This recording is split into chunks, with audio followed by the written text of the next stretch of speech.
you down with OTC?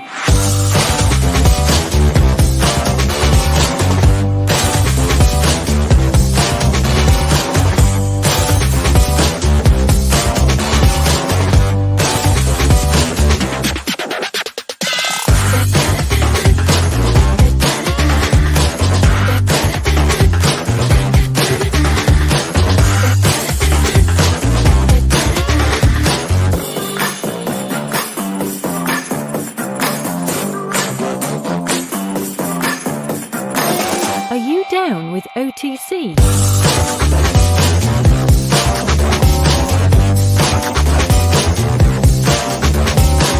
OTC. Are you down with OTC?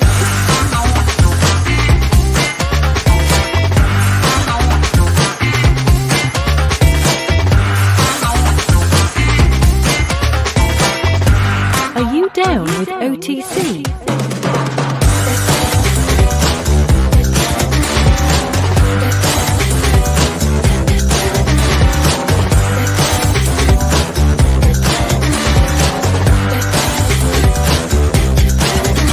OTC. Are you down with OTC?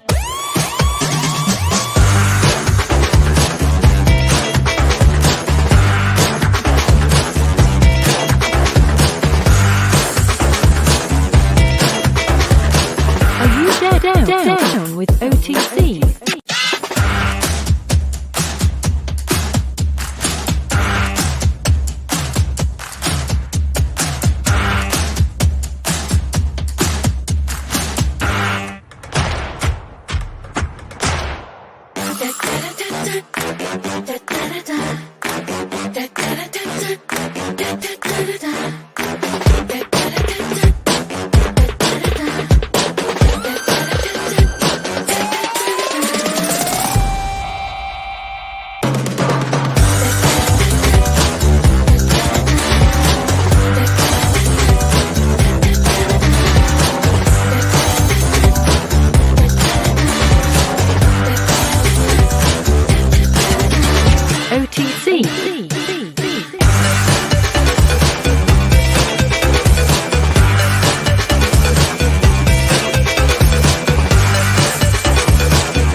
Down with OTC. Oh, welcome to On the Chain. Tonight I am on the right. What is going on? Left. And you're on the left. That's my left, the other left. Welcome to On the Chain. Man, it's great to be here. It is a Thursday evening, and tonight we're going to talk about Ripple, because we always have to bring up the Ripple and the XRP because, you know, why not? We want to get into the fact that crypto may one day replace fiat. Nobody said it, but we just said it. And then Morgan Stanley with their Bitcoin fund, Goldman Sachs doing stuff. What the heck is Powell doing? What's he talking about? The digital dollar. Man, there's so many other things, man. What else? What else is on tap for tonight? Well, there's some new funding rounds. There's some NFT stuff packed in here. It's all chock full of nuts tonight, Jeff. That would be you and I playing the part of the nuts, by the way, just in case anyone didn't know. So, hey, why don't we say we get it kicked off? Let's get it going. Let's go. Let's go.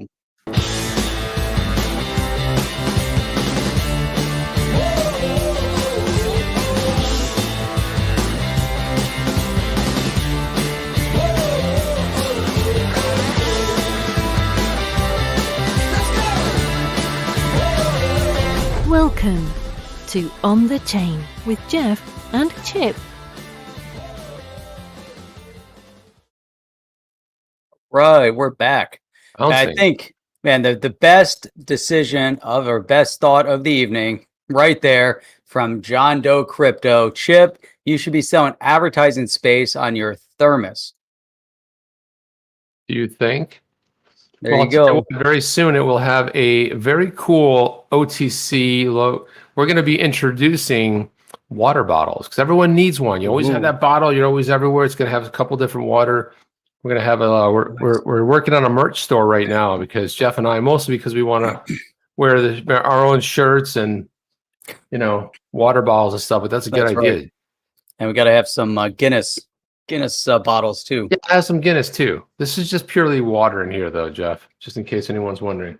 Just wondering. Was just wondering. I love it.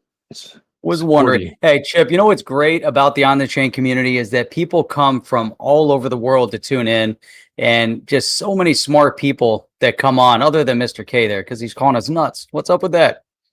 I said we're too nuts. He says definitely nuts. What's the difference between bear nuts and deer nuts? $100.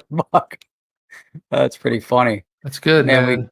Whoa, almost tipped over my Guinness. That wouldn't do Been any knocking good. everything over today, Jeff. I did. I broke the monitor. I tipped over the lights. And the whole setup was like was a disaster.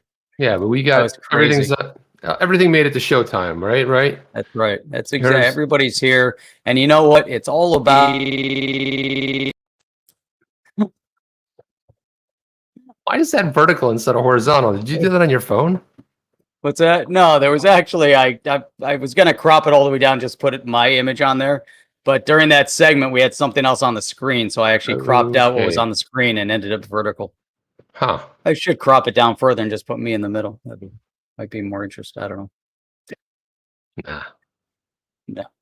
Toronto in the house. Toronto, everything's 7.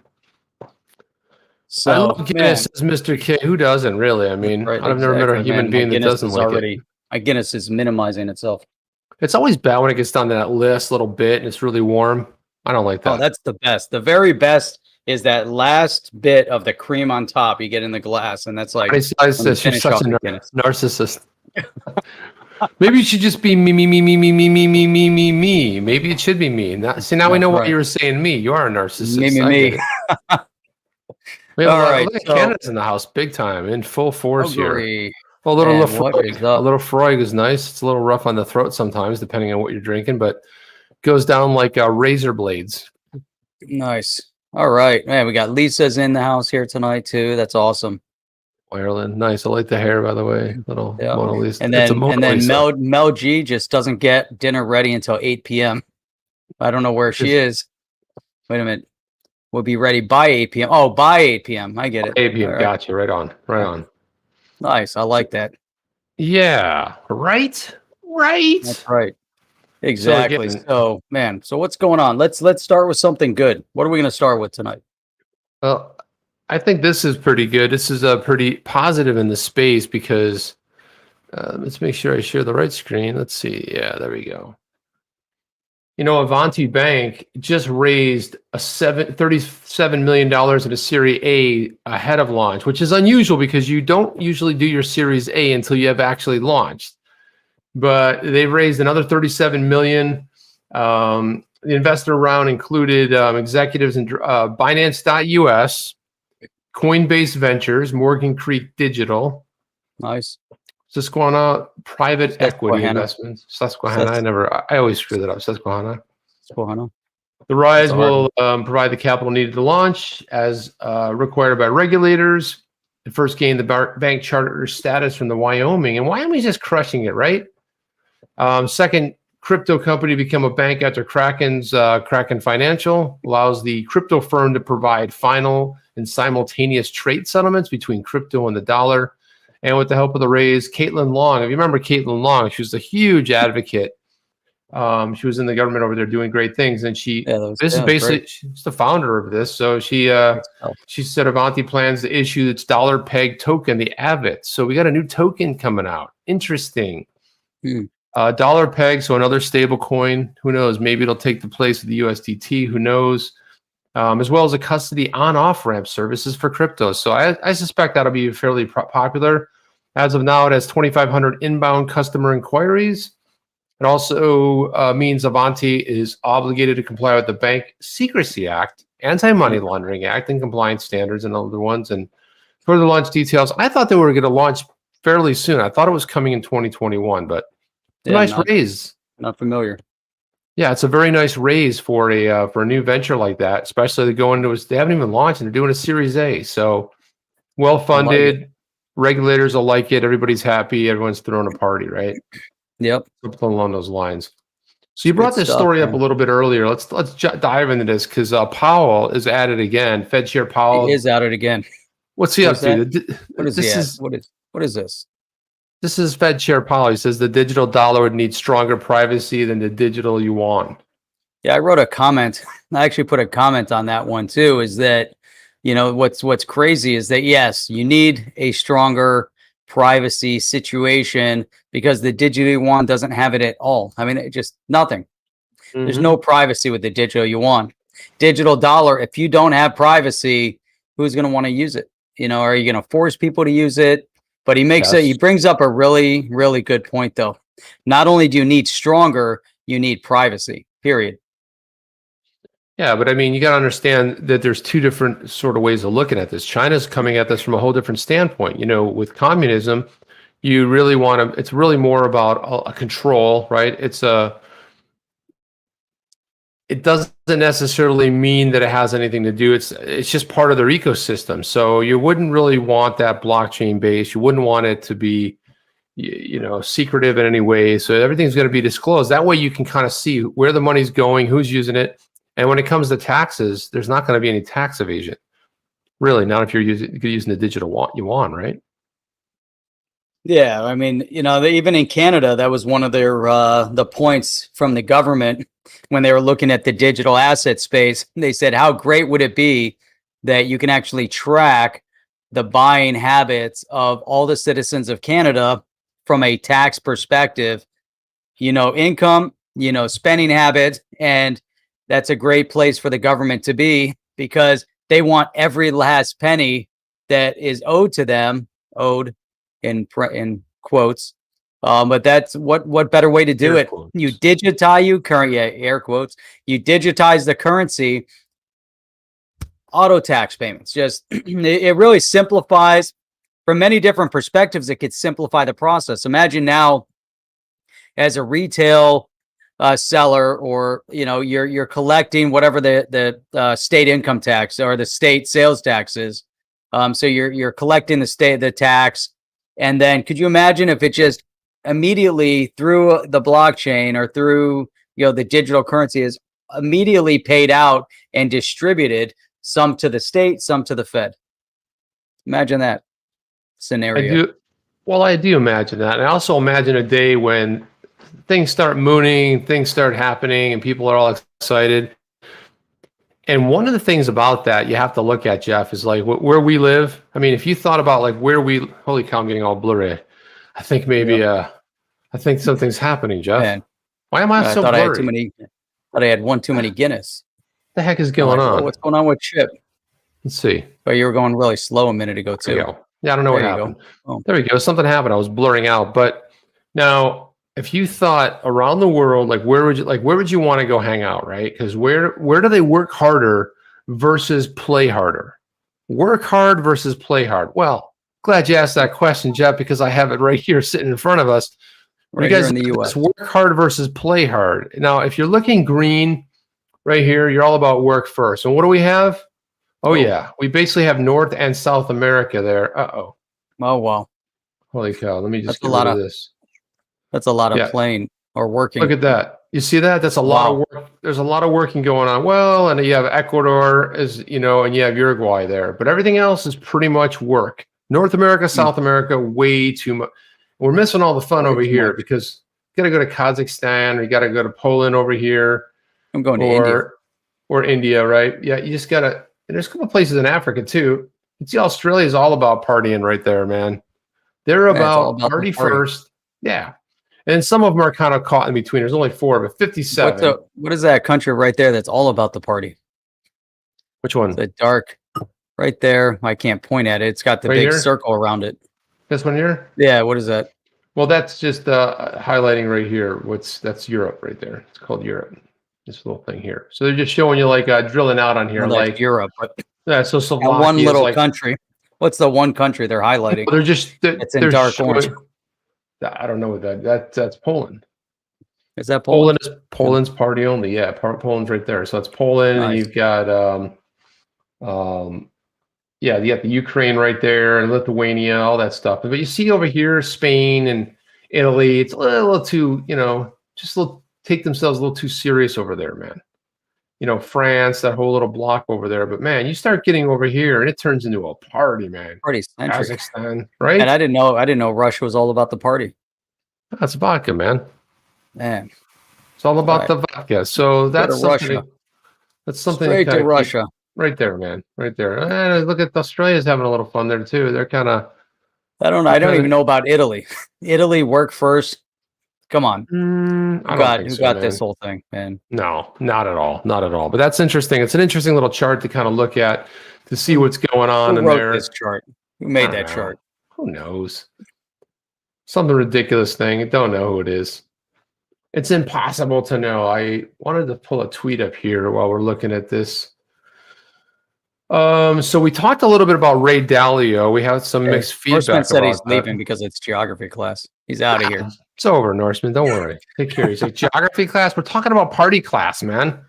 We're talking about work versus party. You know, I don't exactly call that. We didn't talk about that in geography class. So that actually would have been a better geography class. It would have been more fun to go like, where do you going to study the map? Yeah. Here's where too many people work, and here's where everybody goes to party. It'd be perfect. Prepare for the future. So John Deaton chimed in with a good tweet. I chimed in with his, and let's say. So John Deaton said, "Hey, see what I mean? So this is about. Remember we talked about this last night. If you guys saw, legendary investor Ray Dalio says it's very likely the U.S. will outlaw Bitcoin, and of course Jeff and I had our disagreements with them. What's that? Some comments. We had a couple comments. Someone called him Dilly Dalio. I'm not going to say who that was, but it might be someone, might be me. I'm not going to say anything. Deaton says, see what I mean about government overreach and intrusion? Ray Dalio is not exactly a conspiracy theorist, but of course, if the U.S. government attempts to outlaw Bitcoin, the price may drop significantly initially. And if so, I will back up the truck and load up. Beep, beep, beep. You know, that truck when it backs up, you get that little beeping noise. So that I basically wrote, Ray is a legendary accomplished investor and a fantastic philanthropist. I'm afraid I have to disagree with Ray Dalio. I don't see Bitcoin getting outlawed anytime soon. To outlaw Bitcoin would just blow it up, right? But then I didn't realize Ray Dalio was actually CC'd on that. So he's probably reading this nonsense back about what we feel about Ray Dalio. Hey, by the way, Ray, I'm sure he's reading your tweet right about now. He's going, what is this? What is this on the chain, tomfoolery about? And exactly. Who are these clowns? Then I followed up with the best thing the government could do right now, Congress specifically, pass the Token Taxonomy Act of 2021. That's HR 1628, which would finally improve regulatory clarity. I tagged Warren Davidson and Darren Soto, two sponsors, and they wrote me back. Nice. And they wrote you back? They said, take a flyer. No, they didn't. They didn't write me on. They didn't say anything. They even liked the tweet. So they did like it? No, nice. They're one of the three. They didn't even like it. So I'm saying. Oh, man. Yeah, I can remember Darren Soto liked one of my tweets. It was awesome. What did you say?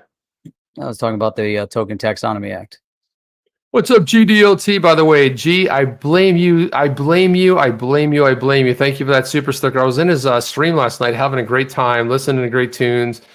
And I didn't mean to stay in that long, but I just couldn't help myself. And it's cool to see how far G's gone. I mean, I remember I was an OG back in the day because, here's another one. Thank you. He was, I remember he was in Cali and he'd be shooting the California hills. And I never knew what he would look like. I was like, I wonder what this guy looks like because I would always hear his voice. It'd be like right around dusk. Beautiful scenery, backyard. And then it's amazing to see how far he's come. Now he's got this whole cool setup, man, with music and all kinds of stuff. He is the man. But he's in California. So I was like, Jeff, I'm kind of tired. I think I'm going to go to sleep. And then I got the alert. I'm like, I got to go check out G. He's streaming a little bit earlier than usual. I was like, I don't know, about 11 o'clock or something, 11:15. I finally kicked off around midnight. And I was up for the next 2.5 hours, damn you. Couldn't get back to sleep. I was super tired. I was like totally woken up. I was totally, I was grooving with this music and stuff. Man. All right, yo. So I've got some comments for our people over at Microsoft. Go ahead. I know you're a big fan of the Microsoft. As much as you are of the Google, right? Yeah. You love the Google. You love the Microsoft. I love the Googles. So, love the Google. Like my Dutch friends say, they call it the Googles. The Googles. I love my Googles. That's it. Alphabet. So here you've got, so Microsoft president says that fintech firms should leave digital currencies to governments. Jeff finished makes the talk better, no? Oh, hell yeah. It does. It makes it so much better. And more tolerable, I need 2, 3, 4 of those and I'll be all set. Bam. That'll be good. That's how you get started. By the way, when are we getting together again and doing a little drinking session? Man, I invited you over before. I said, when are you coming over? We got to return the favor. We were over there last time. We got to bring you back up bring you up north. We'll bring you to the north. Awesome. You sending the Uber? Bring the Uber down. Yeah, bring the Uber down, man. We're Ubering it. Yeah, whenever. Anytime. All right. I'm in. All right. I like it. Saturday night, maybe. We'll see. Sweet. I got to see I got to check with the first lady in case we have any plans, which I never know about. Yeah, it'd be cool. All right. So anyhow, where were we? We were talking about Microsoft and Google. So here we have, so I'm looking at this. So Brad Smith is criticizing financial technology firms that are attempting to issue currency. And he comes out and basically says that governments are better suited to play that role. So first I'm reading through it and I said, STF, and I'm looking at it and I said, okay, so I figured that he's both right and wrong in his, in what he was saying. One, yes, countries should be able to maintain authority over their sovereign currency, but this shouldn't stop people from having transactions of value. So, and that would be anything that you prescribe as a value and you can transact with it. So, if people around the world say, that Bitcoin, for instance, has a value of $60,000, then who's to stop them from taking that Bitcoin? I have 60,000 in this Bitcoin and I now want to go out and buy, let's say, a Tesla. So is the government then in the position to say that Bitcoin no longer has value and you can't give somebody a Bitcoin because it has a value that's agreed upon by pretty much everyone all over the world and buy that Tesla?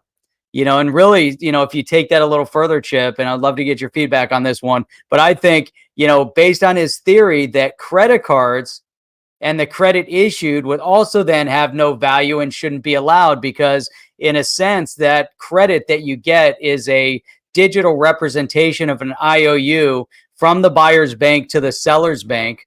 And in turn, it's also an IOU from the buyer to his own bank that he's going to pay it. So it's, almost, kind of a concept of, I have this credit card. You as a retail or, seller are willing to accept my credit card on these terms because you're getting paid by your bank. Yes, it's connected to the fiat currency, but I think that, from the Microsoft perspective and many of these others, they're a little bit way off. They're just way off the mark. I think that, they're seeing competition coming and they don't want to get rid of their monopoly, over data and software and so many other things. I don't know. What do you think?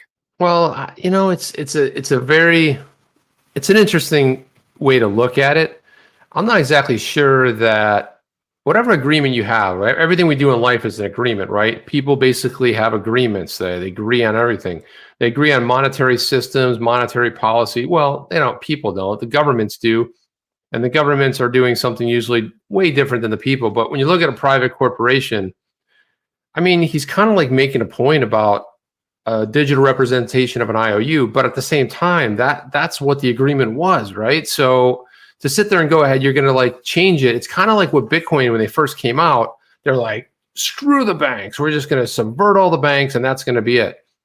Well, here we are 12 years into the experiment and the banks are still around, right? So in theory, it makes a lot of sense. You go like, okay, great. Let's go ahead. Let's become our own. Let's unbank. Let's become our own sort of bank. What's happening right now in the DeFi space has a lot to do with a very similar type of thing where you're taking the control away from the banks, right? The banks used to earn interest, used to be able to do stuff and create yields and stuff. The banks, the financial institutions were in charge of all that.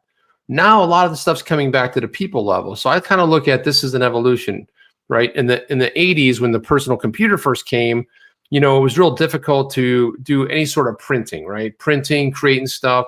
The 90s happened and it became more affordable. Now you could instead of typesetting, where you'd have to put these little things and, had these giant machines that cost $500,000 to be able to create a printed ad. Now you're doing it on a Mac, right? You were doing this and creating that, and that became, all of a sudden it blew that whole thing up.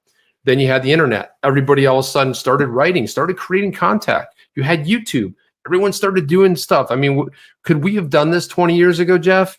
Where was the outlet for it? Where were the people here? Like, everybody that's chatting right now. Like, so things that happen over time have this sort of agreement in place. You've got YouTube, you've got, the publishing world, everything else, the blogging, then it became video logging, vlogs, right? Now there's tons of content. And now I spend most of my time watching YouTube because I like watching real people. There's all kinds of people I follow. I like a lot of the van life stuff. I follow Van Life. He's in here earlier in his channel. And, I like rebuilds of vans. I like people, nomadic stuff. All that kind of stuff is sort of an agreement.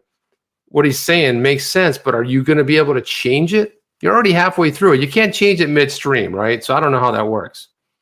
Yeah, man. There's so much to this, as we're looking at this new asset class. And you're right, because we're seeing like Ray Dalio, he's coming out, JP Morgan, our buddy over there, Jamie Dimon, was against the Bitcoin.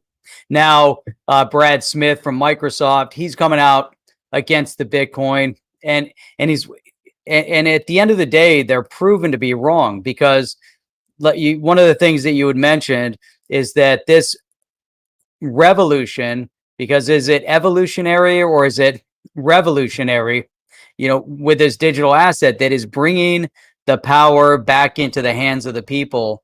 And to me, that is amazing, because one of the things that you'd mentioned also is the transfer of wealth. Typically, the transfer of wealth is going to the big corporations. In this scenario with digital asset, it gives this opportunity, at least for now, it's giving people an opportunity to transfer wealth back in to the hands of the people. Jeff, I like when you call it the Bitcoin. Sounds like an arch nemesis, right? You kept calling it, he's against the Bitcoin. He's against the Bitcoin. Dalio, gonna outlaw the Bitcoin. It's like the Joker, like in Batman. They didn't call him Joker. It just was like the Joker, the Bitcoin. Ooh, it's the Bitcoin. It, man. It's the Bitcoin. It's like freaking awesome. Bitcoin from now on. It's like it's freaking a good way. If I can call it Bitcoin anymore, it's just like the Bitcoin. That's it. There's the one. A great way to reference it. It is the Bitcoin. Yeah, I think we put that on a shirt. I think they add that to the merch store. The Bitcoin giant. Oh, So Chip, here's something else. Somebody was commenting on our stream yesterday and had mentioned they thought we beat up a little bit too much on Ray Dalio. But here's the thing. And I go back to one of the chats that we had with our buddy over at Celsius. Yeah. Right. And one of the things that he had told us was that from the ashes, you're going to have new leaders are going to emerge. So you have all the people of old, which are the old brick and mortars, the banks, the financial institutions, all these guys that made tons and tons of money in the old way of things with the brick and mortar. They're now going to go basically into the dustbin heap or the trash heap of history. Not to say good or bad or indifferent, but that's what's happening. And we're starting to see this transition into the new, money. And the new money is in Coinbase, it's in Uphold, it's in digital assets, it's in Pack Global, it's in the BNB, it's in Polkadot. It's in, all these, it's in ADA and Cardano. It's in XRP. It's moving in a direction that all these guys that were solid brick and mortar, the Bitcoin, it's in the Bitcoin, but the brick and mortar guys, most of them don't get it and they haven't gotten it. And 100% Dragon, it's Alex Mashinsky, 100%. Yes. That's it. Mashinsky's crushing it. So. Yeah, John Doe Crypto, thank you. He says, thank you, Jeff and Chip. Thank you, community and viewers, starting the $10 challenge tonight. Show your support. If these guys, community, have helped you out daily, I look forward to these shows. Very nice. Very awesome. much appreciate that, John Doe. Very cool, very kind of you. And we've talked a little bit. Well, chatted a little bit. I like the $10 challenge, but I don't have my wallet. Well, we don't need a wallet, Jeff, because everything's right here, man. That's right. It's all here. Digital. Oh, that's it. Digital, man. It's all digital. It's digitized. You're Android, and I'm a little bit of Apple. There you go. Man, whatever happened to the good old days when Microsoft was trying to compete, and even the better days with the BlackBerry. They actually had that phone. I remember at the time, he wasn't my son-in-law at the time, but I remember he got one. I'm like, you got one of these? And it was a good attempt. I kind of appreciated what they were trying to do, but they kind of brought Windows to the phone. I was like, things were flipping and moving, and I was like, whoa. That's just, there's too much flipping and moving there. Man, I got one of the first ones. There we go. Wooden boat. Man, look at that. I like that. He sold one of his boats. So he sold one of his oars for $10. He's going in circles, man. Circles. I love that. That's by the way, Jeff, I'm completely fascinated. Do you ever notice when somebody gets lost, in the wilderness, that they tend to favor one side of the body, either the left side or the right side, just so micro, just a little micro, like a millimeter, but over a couple miles, they end up making this radius. A lot of times when they're lost, they end up back where they were. That's got to be frustrating. You're walking for miles, and you're like, whoa, that's my footprint. Holy cow. Just like Wood and Ori, lost his, there's Van Life right there. If you guys don't know Van Life. Van Life biker. I don't know if you got if you hit your number there the other day, but I do know that you did get a very important supporter. I know that, the Matt Hamilton, I know I put the tweet up and he followed you, man, because he's into motorcycles and van builds too. So if you guys don't know, go follow right now. I command you if you want, if you like van builds, and he's doing this Sprinter van. It's really cool. Go check it out. But anyway, it doesn't show what's really cool though. School buses. What about the school bus? The school bus retrofits that people are turning into RVs. Jeff, I get lost in YouTube videos. First of all, there's a couple nomad people that I follow. They just go from place to place. They're having the greatest time, and I do support them on the channel. Look at Rob McDermott. Look at this stuff right here. The XRP me community. Thank you, Rob. Did you see the look on my face, Jeff? I was like, what the hell is going on? I really didn't know. I really thought oh crap, now I'm really glitched out. Now everyone's going to start making fun of me, right? They're going to start, goofing on me and doing all this kind of stuff. Yeah, appreciate it, man. Yeah, thank you. I just got one thing. We're going to meet up, man. I'll see who you are. Yeah, I'll know the real van life biker. That's right. That's going to happen. Yeah, we got some other things to talk about too from the old days, when we used to chat. I'm talking going back a couple years ago and stuff like that. But look at that. Mel G got dinner done. Boom, Mel G, dinner is served. You want to take that one, Jeff? Only show that she watches live. Holy cow. You guys are amazing. Some of what you and this community has shared might change lives forever. I pray it happens for all of us. Man, I hope people's lives get changed forever. That'd be absolutely. That'd be unbelievable. That'd really be amazing. Yeah, I love that. Well, it is the greatest wealth transfer ever, Jeff. I mean, and I love the fact that everybody here is here early. It feels like you've been around it forever. Right? You've been doing this for a month. You're like, my God, what are we waiting for, right? But don't worry. Hold tight. Relax. Take deep breaths. Sometimes you get that bag. Whatever it's going to take to get it. Exactly. So check this out, man. We talked. We got Goldman Sachs is applying for a Bitcoin related investment product. Meanwhile, you have NYDIG cuts Bitcoin fee. Now this is Morgan Stanley, right? So Morgan Stanley opening up the floodgates to their investors, and they just cut their fee. And if you want to relate what that fee means, if you go over to Grayscale is at 2%. You've got Morgan Stanley right now at 0.3%, for their transaction fees. It's huge. So right now, man, you've got eToro. Every time I turn on XM radio on CNBC when I'm in the car, you've got eToro commercials, and you've got eToro. I think they're getting ready to go live or to drop their IPO maybe within a year. Kraken talking about their IPO. Coinbase getting ready to IPO. Now you've got Morgan Stanley. You've got Goldman Sachs. Everybody is talking about the digital asset space right now. So tell me how Ray Dalio is right. Tell me, I mean, he's one guy. Again, the guy, props for everything that he's done in his career, in his life. But how is that guy right when Michael Saylor, you've got Elon Musk, you've got Morgan Stanley, you have Goldman Sachs, you have the Grayscale, you have all these asset vehicles that are being created all based on digital assets. And then this guy, just like Jamie Dimon, comes out on the negative side of things. Tell me how that's possible. Yeah, but you got to remember, though, he's coming from a different position. He's coming from a legacy sort of position. I can't say that I blame him. When you get something so new, a new asset class, struggling to make it, because don't forget, if you watch the financial channels, oh my gosh, Bitcoin is so volatile. The whole crypto market's going to crash. Yeah, and yet it's, for the last 11 years, it's outperformed the S&P 500, and it's crashed 300 times. And then it's gone back up. So I think coming from a traditional sort of a world, I kind of get his mindset. But when you're moving forward, looking back, you're not looking at it with a clean, fresh set of eyes. And I think that, but you got to remember, if you listen to Michael Saylor and you look at some of the early ones, he made fun of Bitcoin when it came out in 2013, 2014. He actually wrote a book about how dumb it was. I mean, it wasn't about that, but he actually mentioned in the book about how ridiculous it was, this whole idea of digital money. And now he was one of the main, I would say, probably, there's other people too, but very instrumental in pushing that whole, let's put 1% of our balance sheet in there, which is phenomenal. Look at this. Jackie's in here. Jackie's in here. Put a $10 challenge. Thank you guys for the time you put in. The 1111.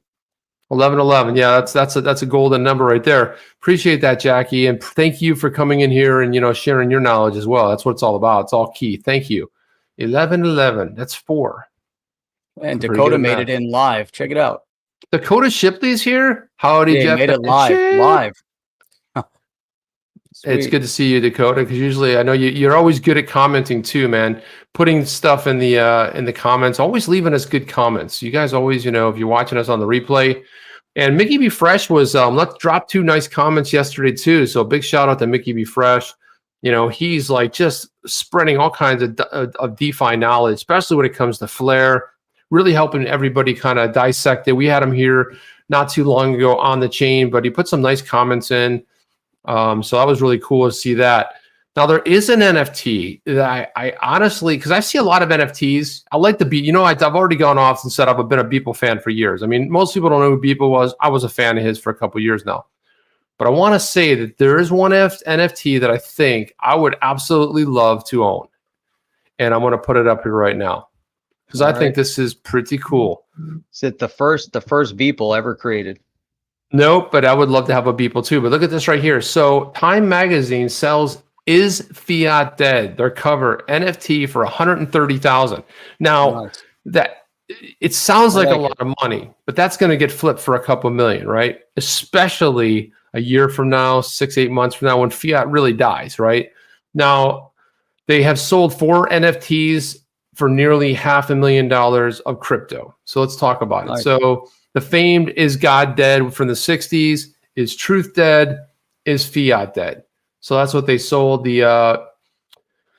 So nearly $500,000 in crypto tokens were auctioned off in the NFT marketplace Super Rare, raising a total of 276 ETH, worth around 446,000. But hang on to it for a little bit because it'll climb right up to 600, right? And you've got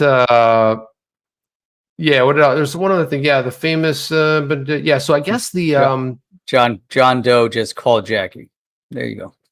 There you go. Boom. Called 111. We're getting a lot of ones in here. I love it. Number 1. Oh, and man. That's one of the reasons when we were looking for a simpler way. Look at this. XRP Hollywood. What is going on with the 13? Dan the Man. 13. Dan the Man 13. Look at that. 13. We got 1111, 1313, 1.11. This is cool, man. This is very, very cool. Appreciate that, XRP Hollywood. Do you realize the guy who bought Jack Dorsey's tweet was in Malaysia, 28 or 29 years old, $2.9 million. That's pretty badass. That is pretty badass. Wooden boats catching up now. 1.11 Canadian. Nice. Thank you. Is fiat dead? Yeah. I'm going to answer this, Jeff. All right. Yes. Is it dead? Yes. Is it? Is it? Yeah. It's Yeah. dead in Turkey, that's for sure. It is dead. They tried to kill it in Lebanon. And do you see that ship in the Suez Canal? They put that thing across the Suez. It's blocking all the flow of traffic in the Suez. Did you see the graphic that it made prior to that, Jeff? No. So you can track boats and you can track where they go. It made a little graphic before it went in there and jammed everything up. I'm wondering if I should pull it up. It's not really appropriate, but you guys can probably look at it and see exactly what it is. Yeah. So there's a little bit of intent going on, I have to say, because it's. Let me see if I can pull this up. Well, they jammed their freighter right across the canal. Yeah, it was done purposefully. It had to be. Oh yeah, it was definitely on purpose. And nobody does that. No, you don't lose control and then all of a sudden go sideways and block it. That was kind of crazy. Crazy stuff. Okay, this is from Vice. Okay, so with a grain of salt. Let me just put this up. I'm not going to say it because, but I'm going to put it up. This is the truth here. Here it is. You guys can read that. And there it is right there. This is what it, this is where it went and drew this picture right there. See that? This is the motion of it.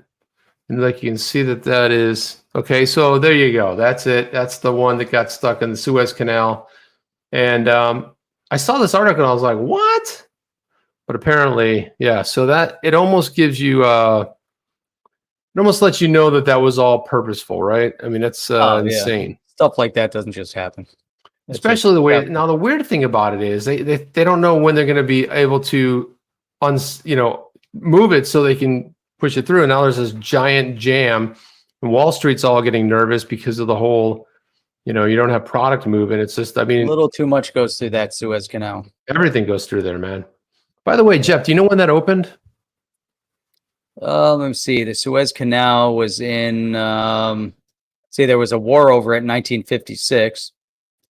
It must have opened, was it in the 40s, 50s? 1800s. I was shocked. I was 1800s, like I just said. Yeah, it was like the 1800s. 1800s. It took 10 years to build. It took 10 because I was looking at it a little bit today, and I was like, I don't know enough about the Suez Canal. I do remember that they fought over it. 1800s. 10 years to build. War. I think I'm gonna have to pull it up. Can you pull it up on your side? I don't want to crash. It's France, England, Israel, and against Egypt. See, that was a whole not too many people talk about it. It was started in April 25th of 1859. It completed in 1850. Wait, began when did it actually? Yeah, 10 years later. I think it took 10 years. But I was shocked that it was like you could move ships through the Suez Canal back then. They had figured out the lock system and were able to do that. Hey, did we we brought up the wooden boat, right? Wooden boat. We didn't put up the Buck 11. We got that one. Oh, there's Ronnie Size. There you go. Ronnie Size, the big size. The great Chris Cornell. Oh my God, man. Do I love Chris Cornell? Like you don't even know. Honor of Chris Cornell. By the way, I was just listening to the acoustic version the other day. Chris Cornell, actually a little tear kind of like dripped down my cheek, man. It was really just a sad thing. But he did a Michael Jackson cover, Billie Jean, man. That's just like the way he covers that is phenomenal. So Ronnie Size, we do share that. Also, he's one of the greatest singers of all time. And D Hart, my lemon tree. Everybody loves the lemon tree. We're gonna have to NFT. We're gonna NFT the lemon tree. Yeah, we gotta put that on a shirt. Jeff's lemon tree. Oh, right? That'd be perfect. Yep. Definitely. That's what we have to do. We gotta poll you guys, and then like you guys that throw something in there and say like because we're gonna make some merch. Obviously, we'll throw some of the things we normally say. The OTC logo and Jeff's HODL. Yeah, we're working on it. So we'll do some cool stuff. But that water bottle, I'm excited about because I'll be drinking out of that water bottle. So John Doe nailed that one with the whole water bottle. See, they have like amazing telepathy. They just know something's going on. They just like can feel it. That's how strong it is. That's it. Exactly. So Jeff, Now let me I ask need you this. a real one. Not Do you allowed to have know- a real lemon tree. I know you know what the Bitcoin is. Do you know what the Bitclout is? I know what the Bitcom is. I know you know what that is. I know you know what that is. But you know who No, doesn't know what I'm that not is? familiar. Mix Maxine. So look at this. What is Bitclout? The social media experiment sparking controversy on Twitter. The Bitclout creator says it's the new way to monetize a following. Crypto Twitter's brightest lights are non-plus, right? So here's this one. This is a crazy story. So prominent users suddenly discovered that they have another profile on a new social network called Bitclout. Now, did they make those? Except over there, some people are buying and selling tokens representing their identities. It does not matter whether the people behind the profiles ever touch the social network. The core insight behind the Bitclout is if you can mix speculation and content together, you can get 10x product that creates innovative ways. So basically what they're doing, Jeff, is they're taking all these social influencers, they ported all of their profiles and pictures over to this other platform, and they're basically more or less selling them. It's not a company. It's a proof of work blockchain designed for running social media, created by an anonymous group of developers, backers only. Where have we heard that before? Anonymous group of developers. Backers only hold the token, the BTCLT. Nevertheless, Of course. It's been unpersuasive to many prominent members of the industry who seem by large object to their images. This is a great tweet. He says, excited to see what we all get when so-and-so organizes the class action against Bitclout for trading all of our reputations. Like they're mad they're getting the reputations traded, Jeff. That's just hilarious. Yeah, I don't know. There's one more issue out there. There's always going to be some shady, shady projects. It's the word I was looking for. The shady project. And Larry Surmark said, unless I'm mistaken, the Bitclout scheme has so far been able to raise 2,705 Bitcoins, which is worth $155 million. Hey, Steve Higgins, want to give you a shout out and thank you for the coffee. Man, he's been buying us coffee lately. Buying us coffee, appreciate that. Man, you're awesome. Awesome. Fantastic. When we ended the show last night, we're like, we forgot to give Steve a shout out, man. Yep. Organic here. We got, did Gensler get confirmed today? I predict he addresses Ripple XRP first thing in like Jay Clayton did on the way out, but I don't think he's in yet. Did he get confirmed? I don't think Jeff, it's weird. I don't know. I mean, I kind of looked around for it a little bit. I thought it was part of the hearing today, but I don't know. You look at the schedule, you don't even know what they're really going to be doing. I don't know. Are they really doing anything? I don't think there's not much going on. Let's see. And we have some Kiwis in the house. This is another interesting story here. I love this one too. So New Zealand's retirement fund, check this out. Reportedly allocates 5%. Jeff, they made a mistake here. Where's the Bitcoin? That's right. They obviously haven't tuned in yet. They'll change it. That's going to be the way you talk. It's going to be the Bitcoin. That's another shirt. Get another shirt with the Bitcoin. It's going to say the Bitcoin. Yeah, I'm going to fix it. There we go. There we go. Fix it. There we go. To the Bitcoin. Everything I'm going to have to go in and hack everything up. I'm going to have to go hack everything we have and just go hack it up and say it. And before everything will be the Bitcoin. Allocates 5% to the Bitcoin. See? There you go. Let them learn. Just like that, right? Every time it says, see, like right here, it had to fix it here. It had to like do it here as well. And it's everywhere you see Bitcoin would be the Bitcoin, right? That's it. Otherwise, come on. Here it is. Yeah, there we go. Let's see. We got it corrected. Boom, I corrected it. Look at that. There we go. Bitcoin. Exposure to the Bitcoin, October 2020. There we go. Perfect. Boom. I like it. There we go. Every article I have to go through and add the Bitcoin. Yeah. It'd be funny if you really said the Bitcoin. That would be great. We should probably write a message just Sam, you had a mistake in your blog post or your article. It should have referenced the Bitcoin and not just Bitcoin.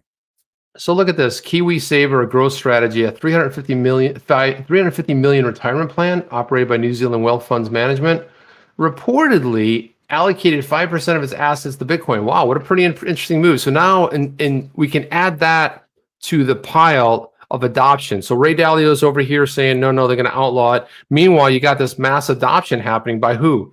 By the general public? Yeah, you have that. But who do you think's really purchasing the Bitcoin? I just said the Bitcoin, Jeff. The Bitcoin, man. You got the financial institutions. You got especially in the funds. But look at that. You had 5% of their assets. That's fantastic. Yeah, I think it's good. They see the writing on the wall. Now, if you do the quick math, 5 is 5 and 100, it's 15. 17 and 17. 17 and a half. 17 and a half, yeah.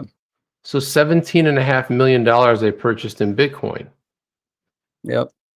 It's pretty smart, man. It's a pretty smart move. So yeah, as we and these are just the stories that Jeff and I catch. Holy cow, there's a billion other stories that go by there. Other countries are doing something similar. So you have wealth funds, you have hedge funds, you have Kathy Wood. She has her which ARK fund is that she has the I'm so excited about it. The ARK funds are fantastic. She's got ARK F, ARK Q, ARK K. Then they've got ARK G for the genome projects. They've got all these ARK funds. Tesla, Roblox, Palantir. I think they're all in the ARK K fund or the ARK Q fund. I forget. No, we're in two of them. One of the innovative technologies, the fintechs. I forget which one it was in, but she's killing it. Right now, not so much. But look, yeah, well, it's the market cycle, but ultimately it's going to end up doing very well, right? So it's going to have a little bit of a drop, but if you look at 140%, 140%, who does that? Most people, they put a little stash in their 401k, they might put it in some aggressive fund, and they're getting 7, 8, maybe 10, 15, on a great day, 20. They're not getting 140%, okay? So, and the funny thing about it, the whole market's tanked. And meanwhile, Kathy Wood is taking incoming, like missiles, nonstop at her, right? Amazing, they just want to knock her down because they're like, you see, and look what's happening. It's like, well, look across the board. I mean, my God, she's still she's one of the smartest people, period. And I think it just bugs these old guys that she happens to be a woman who's way smarter than all of them put together. So there you go. Kramer keeps coming after her. And I'm like, what are you coming after? She's way too smart. She's smarter than he is. She's better positioned than he is. And she's picking the right stocks. She's doubled down. She came out and Kramer came out and said, based on her valuation of Tesla, 3,000. That's her target. She's calling a $3,000 target for Tesla, and they're saying no. And Kramer came after her for that. But she's also calling some of the other big ones. But it's great. You see her doubling down, man. I went out yesterday. I bought more Palantir. And I saw it go down to 23. Right now it's at 22.58, but I saw it go down to 23. I'm like, oh man, I got to buy the dip. Got a little bit of Neo as well. There's a couple different stocks out there that I've been watching, but with her, she added so much to Palantir. It's amazing. Palantir, and Tesla, Roblox. I was really impressed. Now, if you look at all of them, Tesla's appears in a bunch of them, right? Like you said, she has that price target. I wanted to get in this briefly here. This is interesting because Crypto Eddie put this tweet out, and Jeff and I were looking at this, but MoneyGram launches MoneyGram as a service along with the digital G-coin.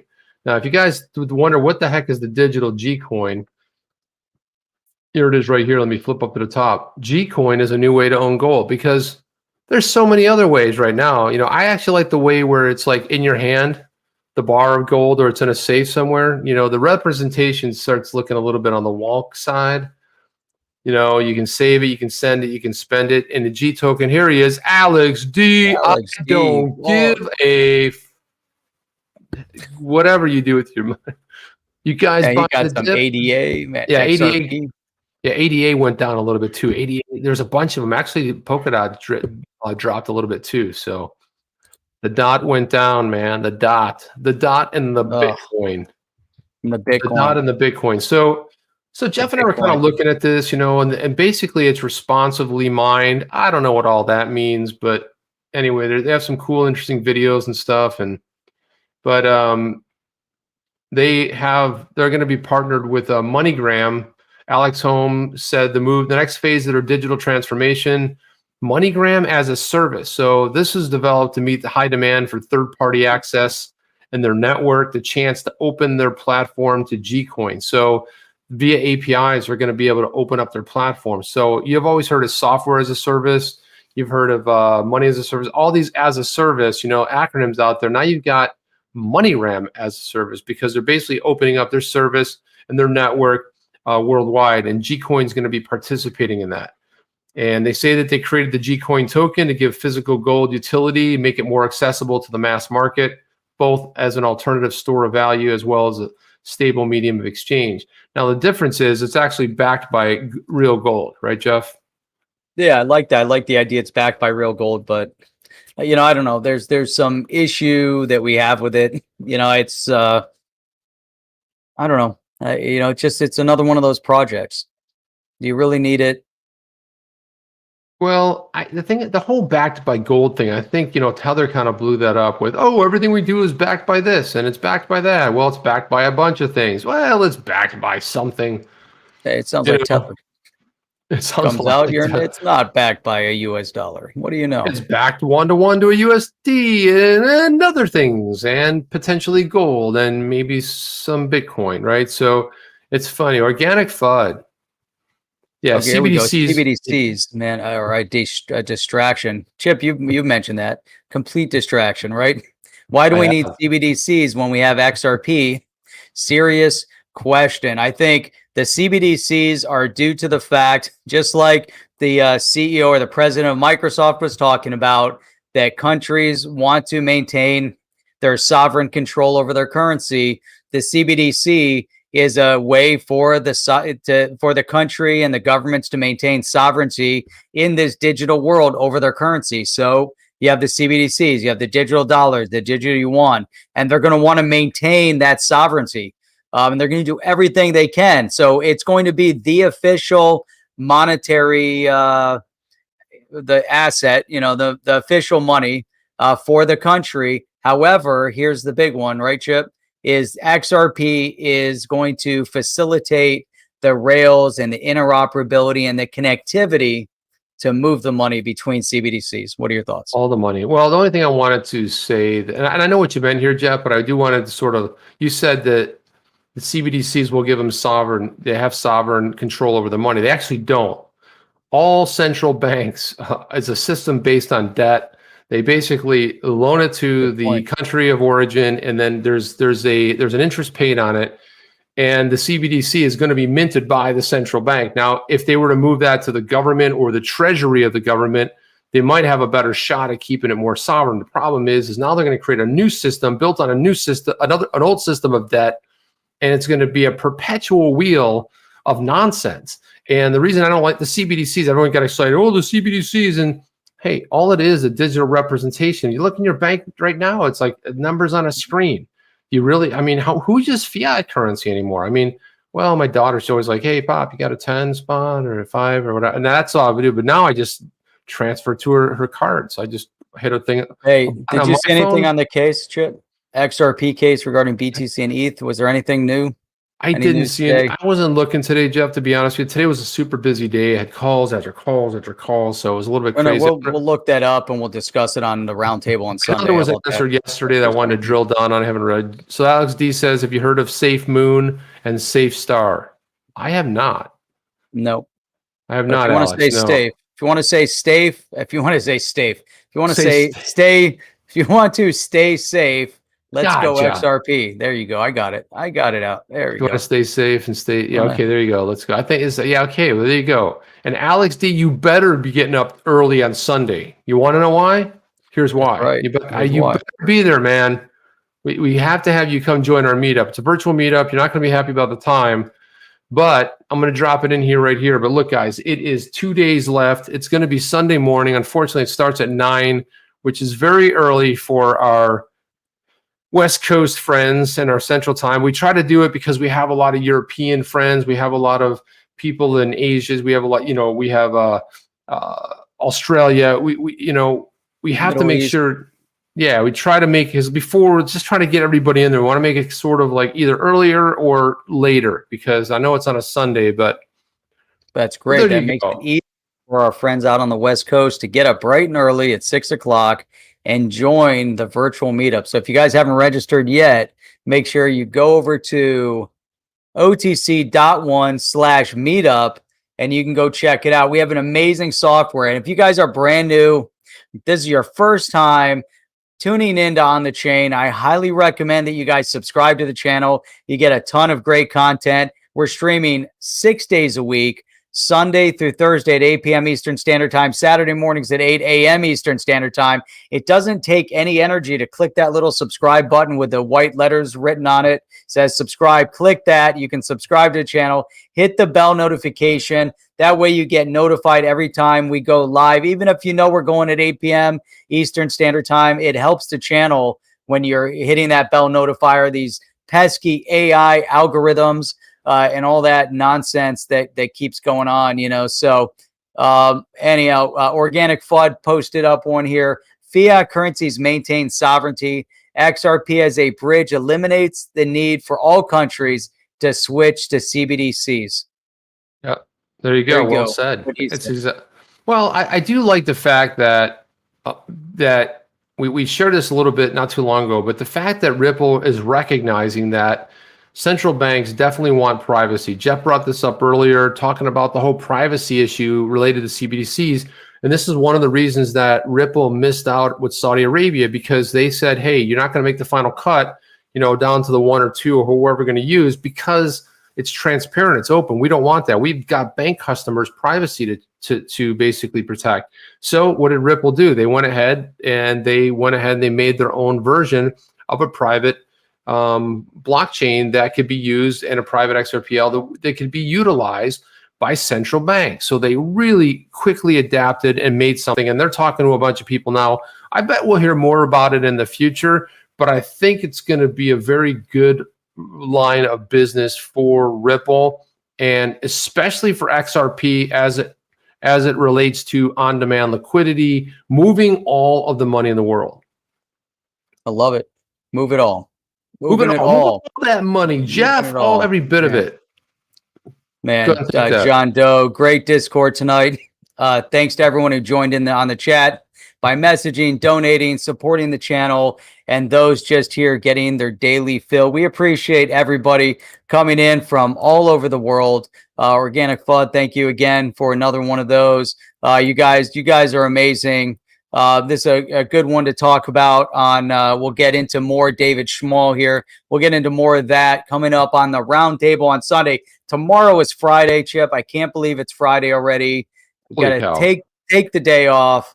So we're not streaming tomorrow. I'll be back on Saturday morning at 8 a.m. Eastern Standard Time. And then it's exciting because that virtual meetup that we're sponsoring Sunday morning at 9 a.m., we look forward to seeing you guys there. And then we'll see you guys back here on the roundtable Sunday night at 8 p.m. Eastern Standard Time, exclusively on the chain. But I want to say one thing. I want to say John Doe for putting that challenge out there. I want to say thank you to everybody. It means a lot to Jeff and I. When you guys show that kind of support, you don't have to, but man, just the fact that you do really makes us, it's just kind of overwhelming a little bit, but we absolutely just love it. And thank you so much for the support of the channel. We can't do this without you guys. I mean, otherwise we could, because Jeff and I do this show pretty much off and on all day. You guys are just aren't here to enjoy it, but we do speak during the day. We do. It's funny, Jeff and I, to hear Jeff and I like talking back and forth. I'm like, Jeff, we're kind of doing the show, but we're not. I mean, it's like we talk about everything and under the sun. So Henry over here has been eavesdropping on us when we're out drinking. So good for that, man. Henry. Well, not only you, but the Google and Apple and everybody else. So, man, you join the whole crew. So thank you for everybody tonight, guys. We will be back at it. Well, Jeff will be back at it on Saturday morning. I'll be listening on the lanai, drinking my coffee, having a little breakfast. I always like, it's kind of like I kick back and I just interact with everybody in the chat, which is a lot of fun. Then Sunday we'll be back at it, talking about a whole new crop of things, and that's it. We'll take care. You guys be safe this weekend. And guys, please register. I'll put a couple tweets out there, but register for the meetup. Love to see you guys there. Well, let's go hang out for a couple hours Sunday morning.